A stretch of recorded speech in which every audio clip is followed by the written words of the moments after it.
News Kannada ವಾಹಿನಿಗೆ ಸ್ವಾಗತ. ಯಲಬುರ್ಗಾ ತಾಲೂಕು ಬಲ್ಲುಟಗಿ ಗ್ರಾಮದಲ್ಲಿ ಇಂದು ನಡೆದ ಗೌರವಾನ್ವಿತ ಜಸ್ಟಿಸ್ ನಾಗಮೋಹನ್ ದಾಸ್ ಸಮಿತಿಯವರ ತಂಡ ಒಳ ಮೀಸಲಾತಿ ಜಾರಿಗಾಗಿ ಪರಿಶಿಷ್ಟ ಜಾತಿಗಳಲ್ಲಿನ ಉಪಜಾತಿಗಳ ಗಣತಿಗಾಗಿ ತಮ್ಮ ಮನೆಗಳಿಗೆ ಭೇಟಿ ನೀಡಿ ನಿಮ್ಮ ಉಪಜಾತಿಗಳ ಮಾಹಿತಿ ಕೇಳಿದಾಗ ತಾವುಗಳು ತಮ್ಮ ಜಾತಿ ಆದಿ ಕರ್ನಾಟಕ, ಆದಿ ದ್ರಾವಿಡ, ಆದಿ ಆಂಧ್ರ ಅಥವಾ ಯಾವುದು ಬರಲಿ ನಿಮ್ಮ ಜಾತಿ ಚಿಲ್ವಾದಿ ಎಂದೇ ಬರೆಸಿ ಜಾಗೃತರಾಗಿ ಎಂದು ಶಶಿಧರ್ ಹೊಸ್ಮನಿ ಛತ್ರಪ್ಪ ಚಿಲ್ವಾದಿ ಹೇಳಿದರು. ಸರ್ವೋಚ್ಚ ನ್ಯಾಯಾಲಯದ ತೀರ್ಪಿನಂತೆ ಈಗಾಗಲೇ ಕರ್ನಾಟಕ ಸರ್ಕಾರವು ಒಳ ಮೀಸಲಾತಿ ಜಾರಿಗೊಳಿಸಲು ಕಾರ್ಯಪ್ರವೃತ್ತರಾಗಿದೆ. ಆದರೆ ಒಳ ಮೀಸಲಾತಿ ಹಂಚಿಕೆ ವಿಚಾರವಾಗಿ ಸರಿಯಾದ ಅಂಕಿ ಅಂಶಗಳನ್ನು ಕಲೆಹಾಕಿ ಮೀಸಲಾತಿ ಹಂಚಿಕೆ ಮಾಡುವಲ್ಲಿ ಹಲವು ಸಮಸ್ಯೆಗಳು ಉಂಟಾಗಿರುವುದರಿಂದ ದಲಿತ ಸಮುದಾಯದಲ್ಲಿ ಉಂಟಾಗಿರುವ ಬಿಕ್ಕಟ್ಟನ್ನು ಬಗೆಹರಿಸಲು ರಾಜ್ಯ ಸರ್ಕಾರ ಮುಂದಾಗಿದ್ದು, ಈ ದಿಕ್ಕಿನಲ್ಲಿ ಗೌರವಾನ್ವಿತ ನ್ಯಾಯಮೂರ್ತಿ ಎಚ್.ಎನ್. ನಾಗಮೋಹನ್ ದಾಸ್ ಅವರ ಏಕಸದಸ್ಯ ಆಯೋಗವನ್ನು ನೇಮಿಸಲಾಗಿದೆ.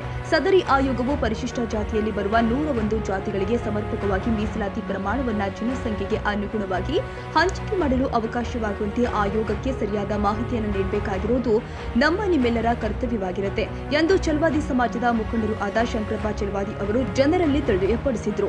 ಆಯೋಗವು ಪರಿಶಿಷ್ಟ ಜಾತಿಗಳ ಸಮೀಕ್ಷೆಯಲ್ಲಿ ಕೋರುವ ಮಾಹಿತಿಯನ್ನು ಹೇಗೆ ನೀಡಬೇಕು ಎಂಬುದರ ಬಗ್ಗೆ ಈ ಮೂಲಕ ಸಮುದಾಯದ ಕುಲ ಬಾಂಧವರಿಗೆ ತಿಳಿಸಪಡಿಸಲಾಗ್ತಾ ಇದೆ. ಕರ್ನಾಟಕ ಸರ್ಕಾರದ ಸಮಾಜ ಕಲ್ಯಾಣ ಇಲಾಖೆಯಿಂದ ಹೊರಡಿಸಲಾದ ಪರಿಶಿಷ್ಟ ಜಾತಿಗೆ ಸೇರಿದ 101 ಜಾತಿಗಳ ಪೈಕಿ ಈ ಕೆಳಗಿನ ಜಾತಿಗಳು ಹೊಳಿಯ ಬಲಗೈ ಚಿಲವಾದಿ, ಮೊಹರ್, ಪರಯ್ಯ, ಗುಂಬಿಗೆ ಸಂಬಂಧಿಸಿದ ಸಮಾಂತರ ಜಾತಿಗಳಾಗಿರುತ್ತೆ. ಕರ್ನಾಟಕ ಸರ್ಕಾರದಿಂದ ಜಾತಿ ಸಮೀಕ್ಷೆ ಮಾಡಲು ನೇಮಿಸಲಾಗುವ ಗಣತಿದಾರರು ಮುಂದಿನ ಭಾಗದಲ್ಲಿ ಪರಿಶಿಷ್ಟ ಜಾತಿಗೆ ಸೇರಿದವರ ಮನೆ ಮನೆಗೆ ಭೇಟಿ ನೀಡಿ ಸಮೀಕ್ಷೆ ಕಾರ್ಯವನ್ನು ಮಾಡಲಿದ್ದಾರೆ. ಈ ಸಂದರ್ಭದಲ್ಲಿ ಜಾತಿ ಸಮೀಕ್ಷೆಯ ನಮೂನೆಯಲ್ಲಿ ಜಾತಿ ಮತ್ತು ಮೂಲ ಜಾತಿ ಉಪಜಾತಿಗಳನ್ನು ಕಡ್ಡಾಯವಾಗಿ ನಮೂದಿಸಲು ಕೋರುತ್ತಾ ತಿಳಿಸಿದರು.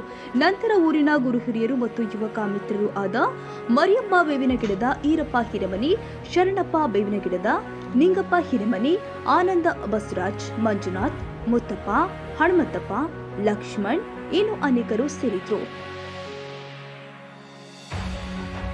ತಾಜಾ ಸುದ್ದಿಗಾಗಿ ಎಂಟಿವಿ ನ್ಯೂಸ್ 24x7ಗೆ ಸಬ್ಸ್ಕ್ರೈಬ್ ಮಾಡಿ ಮತ್ತು ಬೆಲ್ ಐಕಾನ್ ಅನ್ನು ಒತ್ತಿ. ತಪ್ಪದೇ ಲಿಂಕ್ ಶೇರ್ ಮಾಡಿ.